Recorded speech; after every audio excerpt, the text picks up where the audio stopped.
ETF index mutual funds నేర్చుకుని stock మార్కెట్లో రాణించాలనుకుంటున్నారా? వెంటనే ఈ నెంబర్కి కాల్ చేయండి.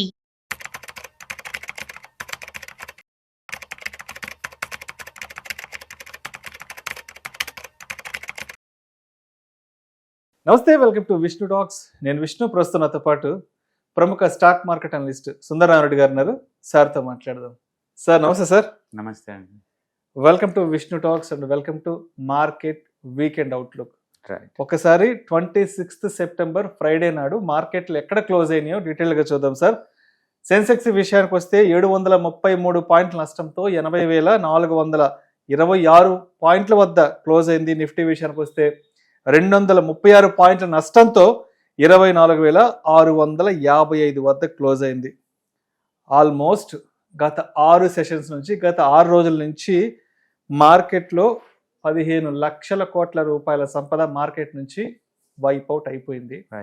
ఒక్కసారి లాస్ట్ 6 days డేటా చూస్తే, అంటే సెన్సెక్స్ ఎన్ని పాయింట్లు నష్టపోయింది, నిఫ్టీ ఎన్ని పాయింట్లు నష్టపోయింది అన్న ఒకసారి మనం డీటెయిల్గా చూస్తే సార్, అంటే 19th సెప్టెంబర్ శుక్రవారం నుంచి 26th సెప్టెంబర్ శుక్రవారంకి, అంటే 6 రోజుల సెషన్స్ గాను సెన్సెక్స్ విషయానికి వస్తే 2,587 పాయింట్లు నష్టపోయింది గత 6 రోజుల్లో.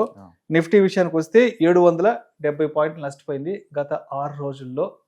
సుందరరామరెడ్డి గారు, మీకు గుర్తుందో లేదో, కరెక్ట్గా 365 రోజుల క్రితం, అంటే కరెక్ట్గా ఇప్పుడు మనం మాట్లాడుకుంటున్న ఇదే సెప్టెంబర్ 27th 2024 నాటి నుంచి మార్కెట్లో అతి పెద్ద ఫాల్ అనేది స్టార్ట్ అయింది.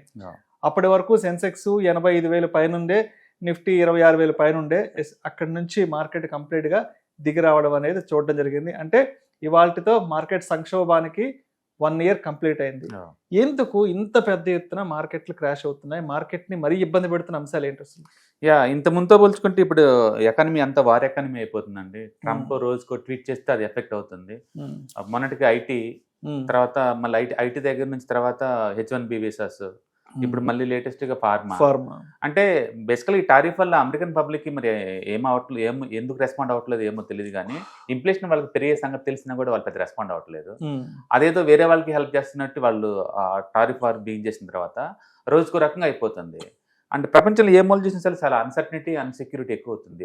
గోల్డ్ 52% ర్యాలీ అంటేనే ఈక్విటీ మార్కెట్ బాగా వాలటిలిటీ గ్రోత్ ఉన్నట్లు లెక్క అనమాట. సో మొత్తానికి ఇప్పుడున్న ఎకానమీ ఏంటంటే వార్ ఎకానమీ అనమాట. War type economy, tariff economy, uncertainty. World wide గా సెంట్రల్ బ్యాంక్స్ ఒక రేట్ కట్ చేస్తే ఇంకో వైపు నుంచి ఇన్ఫ్లేషన్ పెరుగుతున్నాయి వేరే కంట్రీలో. సో ఒక కంట్రీ ఇంకో కంట్రీ బిజినెస్ అన్ని ఇన్సెక్యూర్ ఫీల్ అవుతున్నాయి. చివరికి అమెరికా వాళ్ళు ఈ దేశంలో కొనొచ్చు, ఆ దేశంలో కొనకూడదు, ఇలా టారిఫ్ ఇలా పెట్టుకుంటూ పోతుంది. ఇప్పుడు మనం రష్యాతో కొనొద్దు అంటున్నారు, ఇరాన్ దగ్గర కొంటా అంటే మళ్ళీ దాని దగ్గర కొనొద్దాం, వెనిజులా దగ్గర కొంటే వాళ్ళు కొనొద్దు అంటే వాళ్ళు ఎక్కడ కొనాలి ఎక్కడ వద్దనేది వాళ్ళు డిసైడ్ చేస్తారు అనమాట. అట్లా ప్రతి కంట్రీలో ప్రతి చోట వాళ్ళు ఏలు పెట్టడం ఉండటం వల్ల వరల్డ్ వైడ్ గా చాలా ఇన్సెక్యూరిటీ అండ్ అన్సర్టనిటీ వస్తూ ఉందన్నమాట. ఇప్పుడు రీసెంట్ గా మనం చూస్తే మళ్ళీ ఫార్మాలో ఏలు పెట్టారు. సో మార్కెట్ ఎక్కడ రెస్పాండ్ అవ్వద్దు మనకే తెలియనంత ఇదిగా ఉందన్నమాట. యాక్చువల్ జీడిపి గ్రోత్ బాగుంది అండ్ టాక్సేషన్ అన్ని బాగుంది ఇండియాలో, but still market last almost 14 months నుంచి రిటర్న్స్ ఏం రావట్లేదు. లోకల్ మనీ వస్తుంది, ఒక రీజన్ తోటి మార్కెట్ సస్టైన్ అవుతుంది, కానీ ఇలా చాలా కష్టం అనమాట. ఇప్పటికైతే కంటిన్యూస్గా ఆల్మోస్ట్ 7 days నుంచి పడుతూనే ఉందండి. 7 days నుంచి. లాస్ట్ టైము ఇది రికవరీ స్టార్ట్ అయింది. లాస్ట్ 3 times కూడా 24,400 దగ్గర నుంచి రికవరీ స్టార్ట్ అయింది. అంటే ఇంకో 200 డౌన్ సైడ్ రిస్క్ ఉంది అంతే మార్కెట్కి, అంతకుమించి పడే ఛాన్స్ తక్కువ. ఎందుకంటే ఇంతకు ముందు మార్కెట్ లాస్ట్ టైంలో అంటే 2025 జనవరిలో అదే ప్లేస్ నుంచి రికవర్ అయింది, ఇది 24,400 దగ్గర. తర్వాత మళ్ళీ మార్కెట్ ఆగస్టు 25లో కూడా అదే ప్లేస్ నుంచి రెస్పాండ్ అయింది. తర్వాత నెక్స్ట్ September 2 కూడా ఇదే ప్లేస్ నుంచి రెస్పాండ్ అయింది. ఇప్పుడు కూడా బహుశా ఈ 24,400 దగ్గర రెస్పాండ్ అయ్యే ఛాన్స్ ఎక్కువ ఉంది. కాబట్టి డౌన్ సైడ్ రిస్క్ ఇప్పుడు లైవ్ మార్కెట్ 24,654 ఉంది. ఇంకొక 200 పాయింట్లు రేపు మండే పడితే అక్కడ ఇది రెస్పాండ్ అవ్వలేదు అనుకోండి, మోర్ డామేజ్ జరిగింది. అంటే ఇప్పుడు మార్కెట్లు కంప్లీట్ గా బేర్ ట్రాప్ లోకి ఉన్నాయనుకోవచ్చా?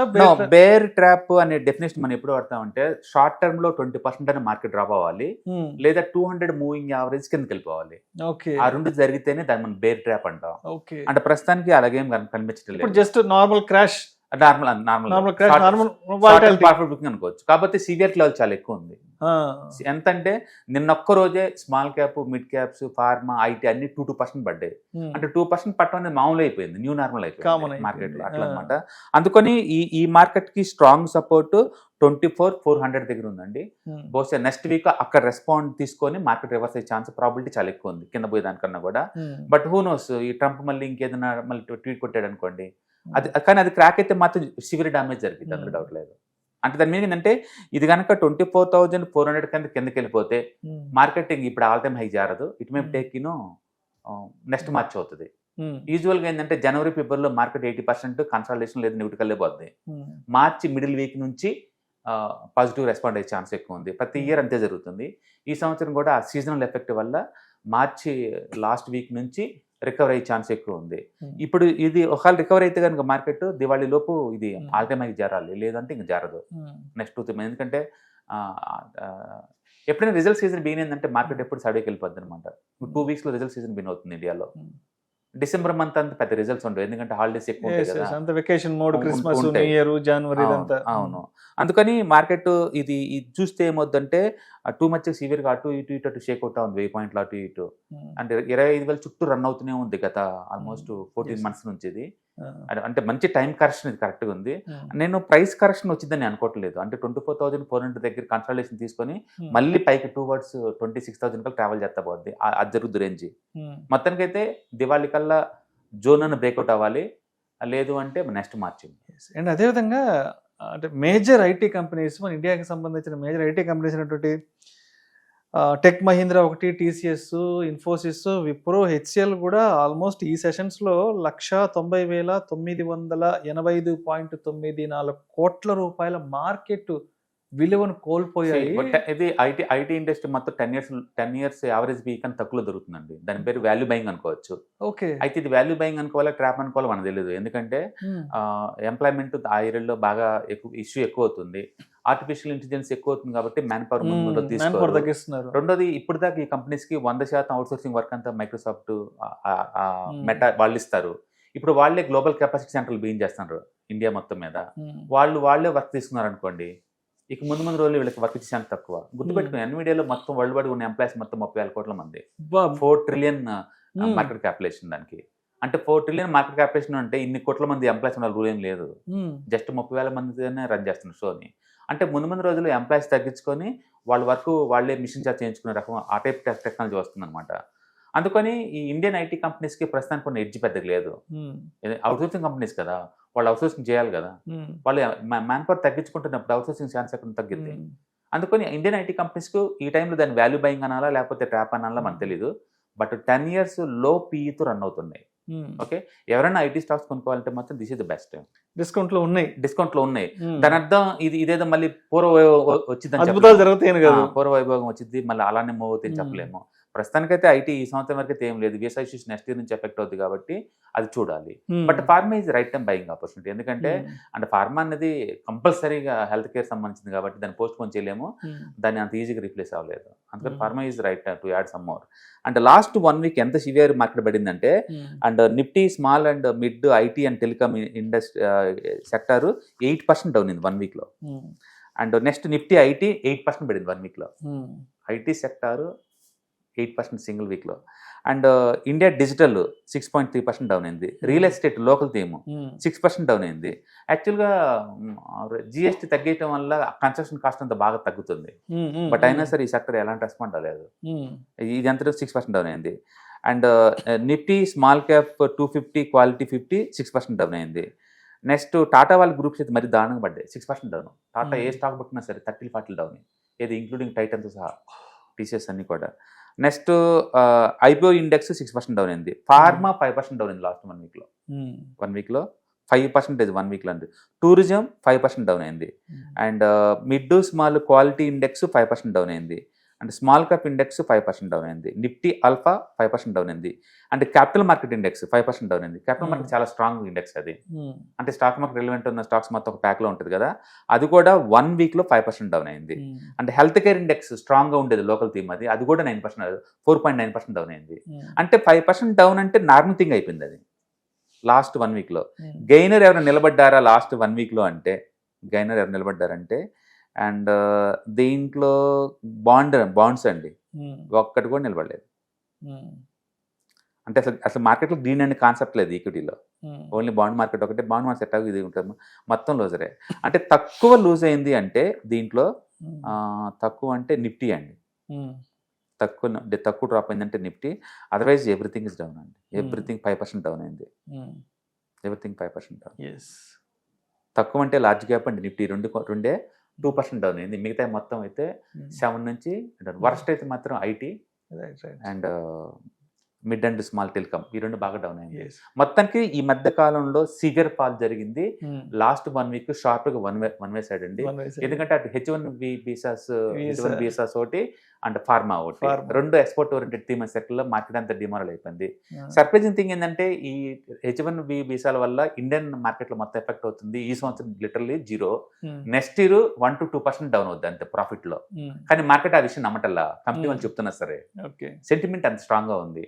అంటే నిన్న ఫార్మాలో కూడా వాళ్ళు ట్యాక్స్ వేసింది ఓన్లీ బ్రాండెడ్ వాటికండి, జనరిక్ వాటికి కాదు. జనరిక్ మీద కాదు. ఇండియా వాళ్ళు 95% జనరిక్ అండి వీళ్ళు పంపించేది, వీళ్ళ మీద ట్యాక్స్ లేవు. బట్ సెంటిమెంట్ వెరీ స్ట్రాంగ్ గా ఉన్నప్పుడు తప్పదు కొలాప్స్ అవ్వాల్సిందే. అందుకని మార్కెట్ బాగా డౌన్ అయిందండి. అండ్ లాంగ్ టర్మ్ ఇన్వెస్టర్ అయితే మంచి ఛాన్స్ అండి, ఎందుకంటే తక్కువ రేటుకి అండ్ 1.5 year నుంచి కన్సాలిడేషన్ డెఫినెట్గా 2026 గోయింగ్ టు రాక్ అనమాట. బట్ ప్రస్తుతానికి సెంటిమెంట్ కొంచెం స్ట్రాంగ్ గా ఉంది. అంటే ఇక్కడ ఏం జరుగుతుందంటే పొలిటికల్ గా చూస్తే అమెరికా వాళ్ళు పాకిస్తాన్ దగ్గర తీసుకోవటం, బంగ్లాదేశ్ దగ్గర తీసుకోవటం, ఇండియా మీద రోజుకు రకంగా టార్చర్ చూపించడం, మన రష్యా దగ్గర నుంచి అద్దెసుకోవద్దు అని పెద్దనలాగా బిహేవ్ చేయడం, ఇండియా వాళ్ళు దానికి ఆపోజిట్లు పాడటం. నాకు తెలిసి నెక్స్ట్ 10 years తర్వాత అమెరికాకి మెయిన్ వెళ్ళనంటే చైనా వాళ్ళు ఉంటారండి, ఇండియా వాళ్ళే క్లియర్ కనపడుతుంది. సింటమ్స్ క్లియర్ కనపడుతున్నాయి. సో మొత్తానికి మరి నిఫ్టీ ఎక్కడ సపోర్ట్ అండ్ రెసిస్టెన్స్ లో తీసుకున్నా? ఇప్పుడు నెక్స్ట్ వీక్ ఖచ్చితంగా 24,400 దగ్గర ఇట్ హౌ టు రెస్పాండ్ అనమాట. అది అవ్వలేదు అంటే, ఆ ప్లేస్ కి నిలబడలేదు అంటే, ఇక next 1 more 1,000 points down side. అది ఖచ్చితంగా అక్కడ రెస్పాండ్ అవ్వాలి, ఎందుకంటే మల్టిపుల్ టైమ్స్ ఆ ప్లేస్ రెస్పాండ్ అవుతా వస్తుంది. ఈసారి కూడా రెస్పాండ్ అయితే అయింది. ఈలోపు anti climax plus support area దగ్గర ఉండటం అనేది మంచి విషయం అనమాట. కాబట్టి రెస్పాండ్ అయ్యే ఛాన్స్ ఎక్కువ ఉంది. రైట్. సో మొత్తానికి 29th September మండేకి మరి ఇన్వెస్టర్స్ ఆ ట్రేడర్స్ అనే వాళ్ళు ఏ విధంగా సిద్ధంగా ఉండాలి అంటారు? నేను అదే అంటుంది 24,400కి అంటే 200 points డౌన్ కనుక అయితే అక్కడ మార్కెట్ ఎలా స్టేబుల్ అవుతుందని చూడాలండి. అది కనుక అక్కడ స్టేబుల్ అయింది 1 or 2 days అంటే రికవరీ స్టార్ట్ అవుతుంది, మళ్ళీ 1,000 points రికవరీ. అది కనుక బ్రేక్ డౌన్ అయిందంటే కొత్తగా మళ్ళీ డౌన్ సైడ్ స్టార్ట్ అవుతుంది. నాకు తెలిసి అన్ని కీ ఇండెక్స్ కూడా 200 మూవింగ్ యావరేజ్, 50 మూవింగ్ యావరేజ్ అన్ని బ్రేక్ డౌన్ అవుతాయి ఆ ప్లేస్లో.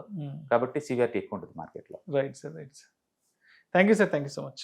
అక్టోబర్ 12వ తారీఖు మీకు దగ్గరలోని సిటీకి వస్తున్నాం. వైజాగ్, తిరుపతి అండ్ నెల్లూరు, ఈ 3 cities లో ప్లాన్ చేస్తున్నాం. సో మీరు ఎవరైనా సరే స్టాక్ మార్కెట్ మీద passive income as well as active income కనుక ETFs, index funds and mutual funds ద్వారా ఎర్న్ చేద్దాం అనుకుంటే ఇది మంచి అవకాశం. సో మీరు ఎవరైనా సరే మీ దగ్గరలో సిటీస్ వాళ్ళు కనుకుంటే కనుక కింద స్క్రోల్ అవుతున్న నెంబర్పై పింక్ చేసుకొని మీరు సీటు రిజర్వ్ చేసుకోండి. సో ఇంతకుముందుతో పోల్చుకుంటే ఏంటి, ఇంతకుముందు మనం ఓన్లీ ఆన్లైన్లో తీసుకునే వాళ్ళం, ఇప్పుడు దాంతో పోల్చుకుంటే ఇది క్లాస్ రూమ్ ఎన్విరాన్మెంట్లో అనమాట. సో 1-to-1 ఇంటరాక్షన్ ఉంటుంది కాబట్టి మోర్ ఎఫెక్టివ్గా ఉంటుంది. కాబట్టి ఎవరికైనా ఇంట్రెస్ట్ ఉంటే ఈ 3 అసెట్ క్లాసులు నేర్చుకుందామని కింద స్క్రోల్ అవుతున్న నెంబర్పై పింక్ చేయండి. Thank you. హాయ్. స్టాక్ మార్కెట్లో వాలటిలిటీకి దూరంగా ఉంటున్నారా? పోర్ట్ఫోలియోస్ అన్నీ కూడా రెడ్లో ఉండి బ్లీడ్ అవుతున్నాయా? అంటే స్టాక్ మార్కెట్లో ఉండి సస్టైనబిలిటీ ఉన్న బిజినెస్ మోడల్ లాగా, లేదా స్టాక్ మార్కెట్ లాంగ్ టర్మ్లో మంచి వెల్త్ క్రియేట్ చేసుకునేలాగా ప్లానింగ్స్ ఏమైనా ఉన్నాయా? అయితే అలాంటి వాళ్ళ కోసం ఈ ప్రోగ్రామ్ అండి. ETFs, index funds and mutual funds. మా స్టాక్ మార్కెట్లో ఉండి కూడా సెక్యూర్ వేలో మనీ మేక్ చేసుకునే పద్ధతి ఏదైనా ఉందంటే రిటైలర్స్కి ఈ 3 అనమాట. దీంట్లో కాంప్రహెన్సివ్గా మీకు ట్రైనింగ్ అండ్ గైడెన్స్ జరుగుతుంది. అండ్ వీకెండ్స్లో జరిగే ఈ ప్రోగ్రామ్లో అటెండ్ అవడం ద్వారా ETFs, index funds and mutual ఫండ్స్లో మీ నాలెడ్జ్ పెంచుకోండి. మీ పోర్ట్ఫోలియో మీరే మెయింటైన్ చేయడం ద్వారా ఇయర్లీ యావరేజ్ మీద 20 to 30% మనీ మేక్ చేసుకోండి.